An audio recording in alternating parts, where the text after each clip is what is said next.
Do you personally support allowing council members to direct earmarked funds to organizations where they have relatives working?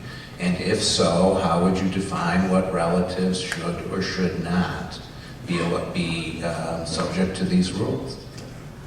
I'm sorry, Greg, Do you personally, well, at what point, wives, you couldn't do it if it was your wife, but you could if it was your brother. Where would you draw the line? Well, the Conflict of Interest Board and the Conflict of Interest Board rules define family in the city of New York. So we are, as the city council, when we talk of family in legislation or in rules or regulation, we're bound by the Conflict of Interest Board definition of family, which, as I recall, though, someone should double check, it's spouses, domestic partners, siblings, parents, maybe in-laws, I'm not sure, we check. So that's how family is largely defined by the Conflict of Interest Board. I believe it's important we follow all of the rules of the Conflict of Interest Board, and that we do everything we can, not just to make sure people follow them, but that their compliance with them is as transparent as possible. Councilmember Malone is introducing a piece of legislation that speaks to this topic. It has not yet been introduced, but obviously, as soon as it gets introduced, I'm going to give it a thorough review, and it is a debate we will have in the City Council.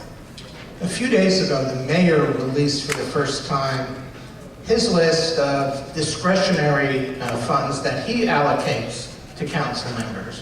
One of the council members received $2 million out of the $4.5 million on the list. Do you think that the mayor should have a role in this process, considering that the council has a fairly large pot of money at its discretion every year?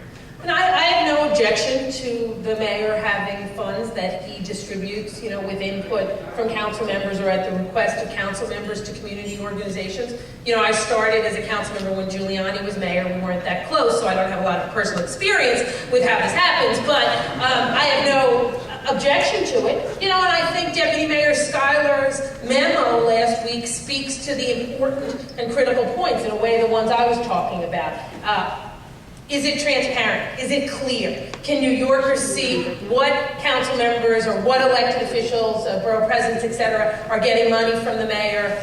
Is that obvious for people to see?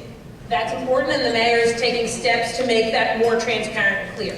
2, is the money going to legitimate organizations who can spend taxpayers' dollars effectively and wisely to get services delivered? So if you can meet those 2 thresholds, and obviously everything that Deputy Mayor Schuyler's memo is putting in place, which really mirrors almost to the T the reforms that we have announced, as long as that's in place, I have no problem with it.